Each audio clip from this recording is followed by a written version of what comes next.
श्री रविंदर रैना जी विभिन्न सामाजिक, राजनीतिक और धार्मिक संगठनों के प्रतिनिधिगण और यहाँ सरिया गांव के इस कार्यक्रम में उपस्थित सभी संभ्रांत नागरिक, बहनों, भाइयों और मित्रों, अभी कुछ दिन पहले हम सब लोग जम्मू के ही सीमावर्ती गांव मकवाल गए थे। वहाँ एक बात हमने कही थी कि एक राष्ट्र केवल उसकी राजधानी से नहीं बनता,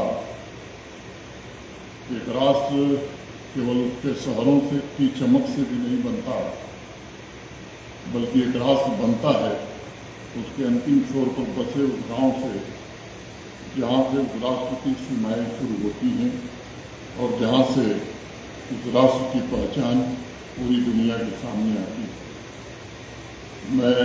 हम सब लोग उसी सच्चाई, उसी आस्था, उसी विश्वास को लेकर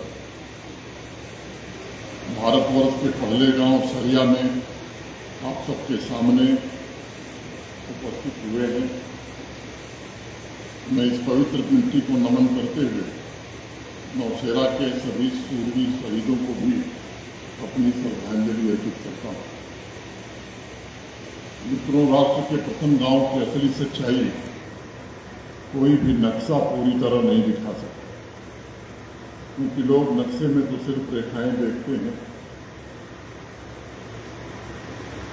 लेकिन यहाँ हम लोग आपसे अपने दिल की बात करने आए हैं। मुझे नक्शे की उन रेखाओं में जीवन, समाज और यहाँ के सभी नागरिक भाई बहन नजर आते हैं। पिछले 5-6 वर्षों में ये सुनिश्चित करने की कोशिश हुई है कि सीमावर्ती गांवों के सपने हमारी प्राथमिकता में रहें, और अनेक इस प्रकार के निर्णय हुए हैं इन दूरस्थ सीमावर्ती गांवों में, जहाँ नारी शक्ति तमाम चुनौतियों के बावजूद हर सुबह अपने बच्चों के लिए बेहतर भविष्य का सपना लेकर उठती है, जहाँ एक किसान कठिन परिस्थितियों में भी अपनी मिट्टी से जुड़ा रहता है, और जहाँ का समाज मिलकर बिना वर्दी के ही भारत माता की सुरक्षा में डटा रहता है, उन गाँवों के विकास के मूल्य है। लेकिन ये सब भी हमें स्वीकार करना होगा कि लंबे समय तक इन क्षेत्रों को प्राथमिकता नहीं दी गई जितनी उन्हें मिलनी चाहिए। मैं किसी सरकार को दोष देने यहाँ नहीं आया हूँ।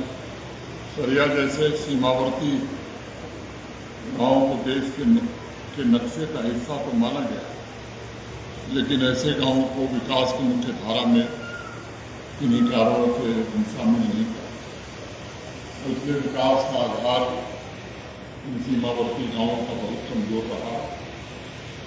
आज ये बात मैं इस सभा में कह सकता हूँ, 2014 में इस देश में सोच बदली और भारत के आदरणीय प्रधानमंत्री श्रीमान नरेंद्र मोदी जी के नेतृत्व में आज भारत एक नए दृष्टिकोण के साथ आगे बढ़ रहा है।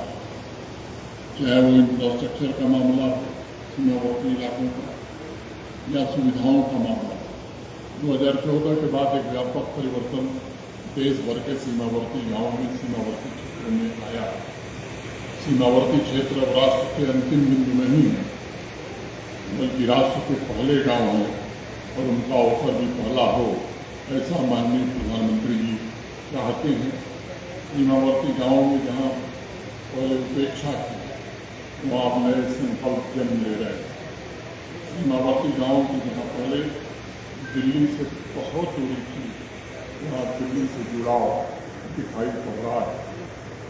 सर्वप्रथम बॉर्डर एरिया डेवलपमेंट प्रोग्राम और उसके बाद वाइब्रेंट विलेज प्रोग्राम के अंतर्गत भारत सरकार ये सुनिश्चित कर रही है कि इंफ्रास्ट्रक्चर और समाज कल्याण की सारी योजनाएं इन गाँवों तक पहुँचें।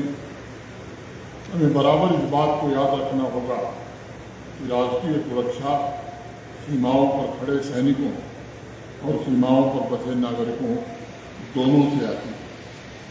इसलिए जब सीमावर्ती गांव तक सड़क पहुंचती है तो वो केवल रास्ता नहीं बनता, बल्कि सुरक्षा के दृष्टिकोण से एक मजबूत विश्वास निर्मित होता है।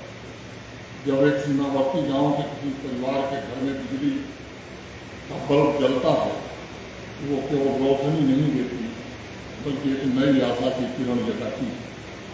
जो बॉर्डर एरिया में रहने वाले किसी युवा को रोजगार का अवसर मिलता है तो केवल उसकी जिंदगी को नहीं बदलता, बल्कि पूरे परिवार और समाज की दिशा बदलता है।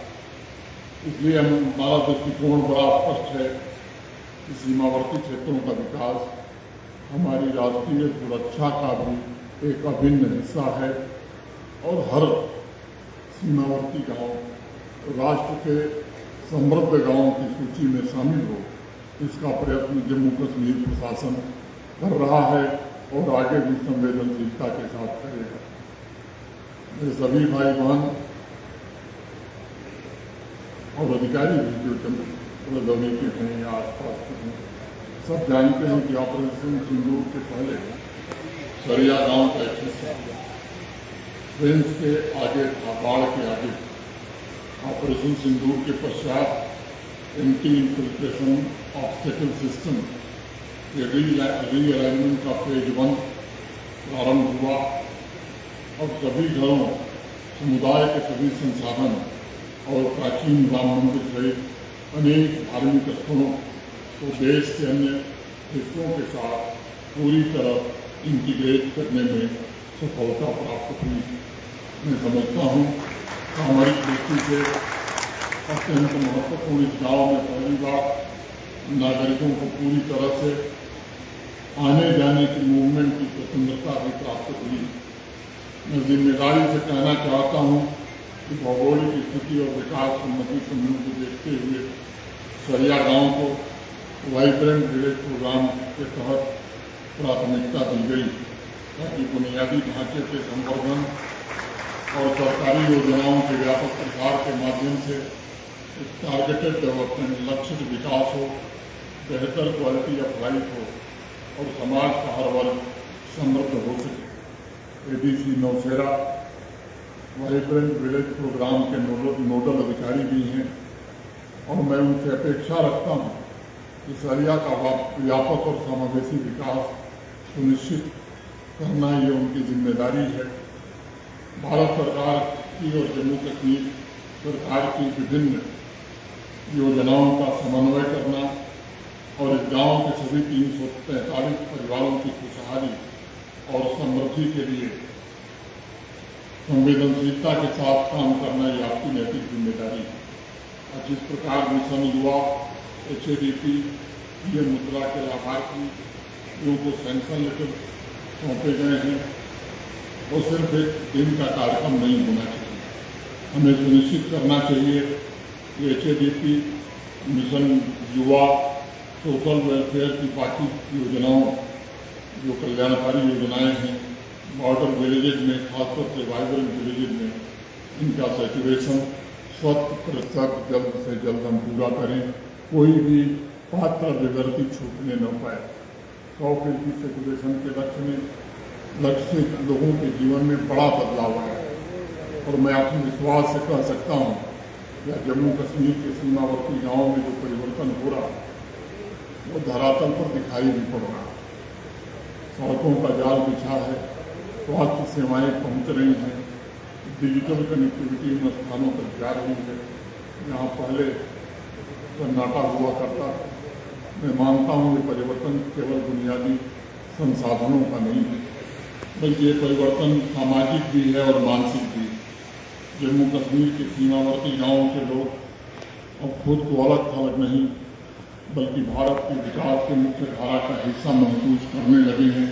हम इसे और गति देनी है। इसलिए अक्सर मैं बात कहता हूँ, विकास केवल इंफ्रास्ट्रक्चर बनाने का नाम नहीं, बल्कि विकास का अर्थ है समान अवसर देना, सम्मान देना और हर नागरिक के आत्मविश्वास को जागृत करना। वाइब्रेंट विलेज प्रोग्राम के अंतर्गत इसी भावना के साथ एक व्यापक दृष्टिकोण अपनाया गया है, जहाँ रोजगार सृजन से लेकर शिक्षा तक बुनियादी ढांचे से लेकर डिजिटल सशक्तिकरण तक हर पहलू पर जम्मू कश्मीर प्रशासन काम करेगा। 2011 की जनगणना के आधार पर एक अनुमान लगाया गया है कि राजौरी के 7 बॉर्डर ब्लॉक के 143 गाँव में करीब 2,35,000 आबादी सीमावर्ती क्षेत्र में रहती है। जिले के कुल 8 गाँव को वाइब्रेंट विलेज प्रोग्राम के अंतर्गत शामिल किया गया है। पूरी शिद्दत के साथ जो कार्यक्रम पिछले दिनों चल रहे हैं उनके नतीजे भी आए हैं और राजौरी के सीमावर्ती गाँव में अगर पहले की तुलना में हम देखेंगे तो गरीबी कम करने में, बेरोजगारी कम करने में प्रशासन को सफलता मिली है और शहरों की ओर पलायन भी रुका। अगर मैं आंकड़ों की बात करूं तो पलायन में 5% की कमी आई है। मुझे बताया गया आज से 6 साल पहले बेरोजगारी की दर लगभग 13 से 15% हुआ करती थी, अब घटकर ये 7% रह गई। हमारा संकल्प होना चाहिए कि स्वरोजगार की योजनाओं के माध्यम से इसे और कैसे हम न्यूनतम स्तर पर ले आएं और हाथ को काम और हर हाथ को हुनर ये अवसर लोगों को मिले। इसके लिए हमें लंबी यात्रा भी लंबी दूरी से करनी। 10% आबादी को गरीबी रेखा से बाहर निकालने में पिछले 6 वर्षों में सफलता मिली है। रूरल हाउस होल्ड इनकम में औसतन पिछले 6 वर्षों में 25% की वृद्धि हो सकी है। यहाँ बड़े निश्चित रूप से हमें संतोष को देते हैं, लेकिन विश्वास नहीं भरते। यहाँ के डीजी साहब और राजौरी प्रशासन के सभी साथियों से हम ये आग्रह करूँगा कि हम ये संकल्प लें कि हमारी प्राथमिकता होनी चाहिए कि जो वाइब्रेंट विलेज हैं, सीमावर्ती क्षेत्रों में जो हमारे भाई बहन रहते हैं, उनके परिवारों को गरीबी रेखा से एक निश्चित अवधि में हम जरूर बाहर कर सकेंगे। जिस तरह कंस्ट्रक्शन सेक्टर में 20% रोजगार बढ़ा है, एग्रीकल्चर प्रोडक्टिविटी पहले की तुलना में बढ़ी है।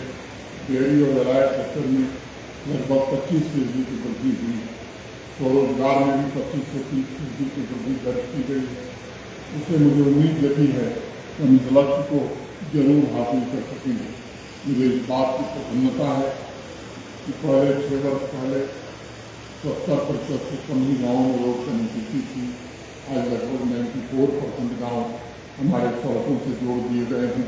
जो बचे हैं उनकी भी स्वीकृति है, वो भी जल्द हो जाएगी। 6 वर्ष पहले 75% गाँव तक बिजली पहुँची थी, अब 96% घरों तक बिजली पहुँच गई। घर वही बचे हैं जो नए बन गए हैं, कोई नए मजरे जा करके बच गए हैं। उन्हें भी हम उम्मीद करते हैं कि हमारा पीढ़ी की विकास जल्द उन्हें से जुड़े करेगा।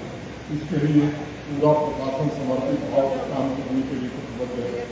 मुझे इस बात की भी प्रसन्नता है कि लिटरेसी रेट में भी पिछले 6 वर्षों में लगभग 16-17% की वृद्धि हुई। स्कूल में हमारी बच्चियों का एनरोलमेंट बढ़ा है। 157 स्कूलों में smart classroom, ICT lab, digital tools सुनिश्चित करने में भी प्रशासन को सफलता मिली। यहाँ एक भी स्किल डेवलपमेंट वोकेशनल ट्रेनिंग का इनिशिएटिव नहीं लिया गया था, लेकिन आज 67 विद्यालयों में इसका प्रबंध किया जा चुका है। एक भी ICT लैब 6 साल पहले नहीं थी, लेकिन आज 123 ICT लैब यहाँ सुनिश्चित की गई। 8 अटल टिंकरिंग लैब भी बने हैं। 29 यहाँ के स्कूलों को PM स्कूल घोषित किया गया। साथियों, मैं समझता हूँ बॉर्डर एरिया के गाँवों की प्रगति जैसे ही जुड़ी हमारी नारी शक्ति है, हमारी बहनें हैं। इन गाँवों की माताएं बहनें केवल अपने परिवार की जिम्मेदारी नहीं बल्कि पूरे समाज को संभाल रही। सेल्फ हेल्प ग्रुप के माध्यम से महिलाएं आज आर्थिक रूप से सशक्त हो रही हैं। वे अपने निर्णय भी स्वयं ले रही हैं। वे अपनी गाँव की अर्थव्यवस्था को भी नई दिशा दे रही हैं। आर्थिक गतिविधियों में योगदान देकर समुदाय को भी जोड़ने का काम कर रही हैं और नई पीढ़ी की बच्चियों को दिशा देने में लगी। राजौरी के वाइब्रेंट गाँव में आज 117 सेल्फ हेल्प ग्रुप प्रारंभ हुए हैं। 710 परिवार इससे जुड़े। 74 सेल्फ हेल्प ग्रुप में revolving fund, 54 self help group में कम्युनिटी इन्वेस्टमेंट फंड तथा 100 से अधिक सेल्फ हेल्प ग्रुप में बैंक से आर्थिक सहायता प्राप्त करने में सफलता पाई। कुल 6 विलेज ऑर्गेनाइजेशन काउंसलर हैं। नारी शक्ति के स्किल डेवलपमेंट के लिए निरंतर कार्यक्रम चल रहे हैं। जम्मू संभाग के अनेक गाँव में मैंने खुद देखा कैसे एक महिला सीमित संसाधनों के बावजूद अपने साहस, अपने संकल्प और अपनी मेहनत असंभव को संभव बना रहे। और इसलिए मैं चाहूँगा कि सरिया गाँव को ज़्यादा से ज़्यादा सेल्फ हेल्प ग्रुप स्थापित करने में प्रशासन मदद करे, ताकि विकास की यात्रा में महिलाओं को केवल भागीदार नहीं बल्कि नेतृत्वकर्ता बनाया जा सके। सरिया के साथ साथ और भी जो हमारे वाइब्रेंट विलेज हैं उनमें भी ये काम प्राथमिकता के आधार पर आने वाले दिनों में हमें करना। बॉर्डर एरिया के नौजवानों के लिए निरंतर प्रयत्न हो रहा है। अधिक से अधिक उन्हें स्किल डेवलपमेंट और एंटरप्रेन्योरशिप का अवसर मिले। स्थानीय उद्योग टूरिज्म में जो सफलता की नई कहानी लिखने में कामयाब हों, इसका भी यह संभव प्रयत्न हो रहा है। आगे इसे और तेज किया जाए। मुझे बताया गया है सरिया गाँव तथा आसपास के इलाकों में टूरिज्म की अपार संभावना।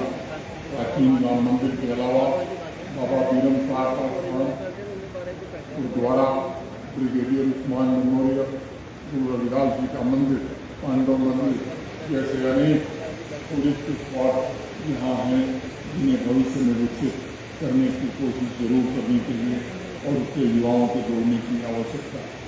मैं चाहूँगा कि बॉर्डर एरिया के नौजवानों को ऐसी व्यवस्था हम यहाँ गाँव में रह करके बनाएं, ताकि वो टूरिज्म, एग्रीकल्चर, हार्टिकल्चर, एंटरप्रेन्योरशिप के इतने अवसर प्राप्त कर सकें उन्हें पलायन न करना पड़े। पिछले कुछ वर्षों में बॉर्डर एरिया में होम स्टे, सांस्कृतिक मेला, अन्य आध्यात्मिक कार्यों के जरिए स्थानीय अर्थव्यवस्था को मजबूत बनाने का प्रयत्न प्रशासन ने किया है। सरिया जैसे क्षेत्र न केवल आत्मनिर्भर बने बल्कि जम्मू कश्मीर की अर्थव्यवस्था में भी महत्वपूर्ण योगदान दे सके, इसकी कोशिश करनी चाहिए। मैं मानता हूँ कि नागरिक का भविष्य बेहतर है। ये किसी भी सरकार या प्रशासन का प्राथमिक और नैतिक दायित्व। सरिया गाँव के लोगों ने सैनिकों के साथ मिलकर इस देश की सीमाओं की रक्षा की है। हमारा भी दायित्व बनता है कि हम किसी को पीछे न रहने दें। विकास का लाभ गाँव के हर व्यक्ति तक पहुँचे, ये हम सुनिश्चित करें। मुझे इस बात को कहने में जरा भी हिचक नहीं है कि बॉर्डर एरिया के नागरिकों ने इस राष्ट्र के लिए बहुत तकलीफें सही। अब समय आ गया है कि वे राष्ट्र की समृद्धि के केंद्र बिंदु में शामिल हैं। मैं मानता हूँ कि एक विकसित भारत का निर्माण तभी संभव हो पाएगा जब हमारा बॉर्डर विलेज ग्रामीण भारत मजबूत होगा, और ग्रामीण भारत की समृद्धि राष्ट्र के प्रथम गांव की समृद्धि के बगैर अधूरी। मैं आज सरिया गाँव के सभी साथियों का आह्वान करना चाहता हूँ, एकजुट होकर वाइब्रेंट विलेज के संकल्प को साकार करने में आप भी प्रशासन के साथ जुटिए। सभी सरकारी अधिकारी हमारे मिलकर यह भविष्य में सुनिश्चित करेंगे कि केंद्र सरकार की हर एक योजना, परियोजना, हर कल्याणकारी कार्यक्रम और जम्मू कश्मीर के जितने भी कल्याणकारी कार्यक्रम हैं, इनका 100% रेगुलेशन गाँव में हो। मैं और भी महत्वपूर्ण बात भी आप सभी से साझा करना चाहता हूँ। 11 तारीख को जम्मू के एमए स्टेडियम नशा मुक्त जम्मू कश्मीर का अभियान हम लोगों ने प्रारंभ किया। मैं आपसे भी निवेदन करूंगा कि कल रजौरी में भी इस अभियान का प्रारंभ हम लोग करने वाले। आप में से भी अधिकांश लोग वहाँ आने, और मैं कहना चाहता हूँ कि अब अति हो गई। हमारी पूरी युवा पीढ़ी को बर्बाद करने का एक बड़ा षड्यंत्र हमारे पड़ोसी के द्वारा रचा गया है लंबे समय से। जम्मू कश्मीर प्रशासन ने संकल्प लिया है कि नशे के तस्करों को मटिया मेट करके ही छोड़ा जाएगा, और पुलिस ने सख्ती से कार्रवाई शुरू कर दी। लेकिन जब सरकार की लाठी और जनता का साथ दोनों एक साथ मिलता है तो मैं समझता हूँ कि उसका प्रभाव 1000 गुना हो जाता। इसलिए मैं आपसे निवेदन करना चाहता हूँ कि जो भी आपके अगल बगल में इस तरह के लोग हैं उनकी सूचना जरूर दें पुलिस अधिकारियों को। मैं आपको भरोसा देता हूँ कि पुलिस के अधिकारी और पूरा प्रशासन इस अभियान में पूरी शिद्दत से लगा है और हम कोशिश करेंगे कि कोई भी तस्कर, नशे का तस्कर जम्मू कश्मीर में उसे कहीं सुरक्षित स्थान नहीं मिलेगा। ये संकल्प लेकर के इस अभियान को शुरू किया गया है। मैं सभी नौजवानों को जो आज एसपीओ भर्ती हुए हैं, जिन्हें नौकरी मिली है, जिनको विभिन्न योजनाओं का लाभ मिला है, मैं उनको हृदय से बधाई देना चाहता हूं और यहाँ के डिप्टी कमिश्नर, यहाँ के एसएसपी और उन दोनों की पूरी टीम को भी हृदय से साधुवाद देना चाहता हूँ कि आप लोगों ने बहुत ही शिद्दत से, मेहनत से इस पूरे कार्यक्रम को किया है। और मेरा आपसे निवेदन होगा कि आने वाले दिनों में ऐसा ना हो कि आज के कार्यक्रम के बाद लोग कहें कि भाई एक औपचारिक कार्यक्रम हो गया। ये औपचारिक कार्यक्रम नहीं है। ये मैं समझता हूँ कि देश की रक्षा की अग्रिम पंक्ति में डटे हुए देश के नागरिकों के प्रति हम सबको सम्मान देकर के उनके हर काम को पूरा करने का संकल्प लेकर के ही हमें यहाँ से जाना है। मैं जम्मू कश्मीर प्रशासन और पुलिस प्रशासन के सभी अधिकारियों के प्रति हृदय से कृतज्ञता ज्ञापित करता हूँ, क्योंकि मैं देख रहा हूँ दिन रात मेहनत करके हमारे प्रशासन के सभी सहयोगी योजनाएं कैसे 100% लोगों तक पहुँच सकें, इसके प्रयत्न में लगे हुए हैं। मैं आप सबके प्रति हृदय से कृतज्ञता ज्ञापित करते हुए अपनी बात पूरी करता हूँ। धन्यवाद। जय हिंद, जय भारत। धन्यवाद महोदय।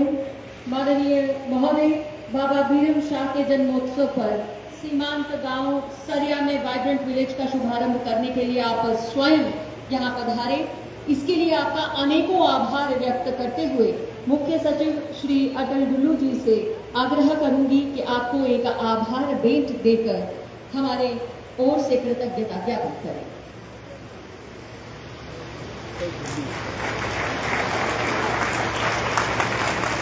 मैं डीसी राघोरी अभिषेक शर्मा जी से अनुरोध करूंगी कि वे मंच पर आए और मुख्य सचिव को इसी प्रकार आभार भेंट दें।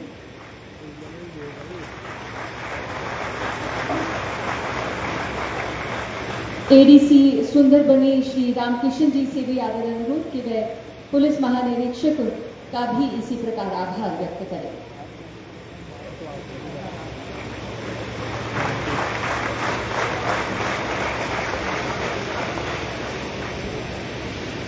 मंच पर उपस्थिति गरिमामयी उपराज्यपाल जी की तथा सभी महानुभावों और सभा में बैठे आप सभी का विधिवत आभार व्यक्त करने के लिए मंच पर एडीसी सुंदरबनी श्री रामकृष्ण जी को आने का आमंत्रण दे रही हूं।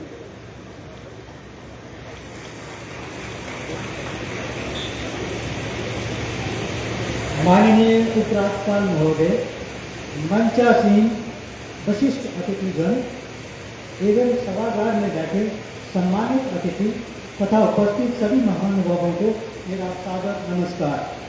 सबसे पहले मैं परम आदरणीय माननीय राज्यपाल महोदय का हृदय से आभार व्यक्त करता हूं, जिन्होंने अपने व्यस्त समय से समय निकालकर एवं इस कार्यक्रम में पधारकर कार्यक्रम को सुशोभित किया। आपके प्रेरणादायक विचारों ने हम सभी को नई दिशा और ऊर्जा प्रदान की तथा हमें लक्ष्य प्राप्ति के लिए प्रेरित किया। इसके उपरांत मैं मुख्य सचिव श्रीमान अतुल डुल्लू, पुलिस महानिरीक्षक नलिन प्रभात जी, अतिरिक्त मुख्य सचिव श्री शालीन काबरा जी, अतिरिक्त मुख्य सचिव Shri Ashwini Kumar ji, commissioner secretary planning R Rice ji, मंच पर बैठे divisional commissioner Shri Ramesh Kumar ji, inspector general and managing director JK bank, आप सबका इस गर्मीय कार्यक्रम में उपस्थित होने के लिए मैं धन्यवाद करता हूं। इसके उपरांत मैं पत्रकार बंधुओं का भी धन्यवाद करता हूं, जिन्होंने इस कार्यक्रम को अच्छे से कवर किया। जिन सहकर्मियों एवं सहयोगियों ने अथक प्रयास से इस कार्यक्रम के आयोजन को सफल बनाया, उनका भी आभार व्यक्त करता हूँ। अंत में मैं सभी सम्मानित नागरिकों, विशेष रूप से सरिया, भवानी और बाकी सब वाइब्रेंट विलेजेस से आए हुए अतिथिगण, जिनके भाग लेने से इस आयोजन को सार्थकता एवं सफलता मिली, उन सबका तहे दिल से धन्यवाद करता हूँ। इन्हीं शब्दों के साथ मैं आप सब महानुभावों का पुनः आभार व्यक्त करता हूँ। धन्यवाद।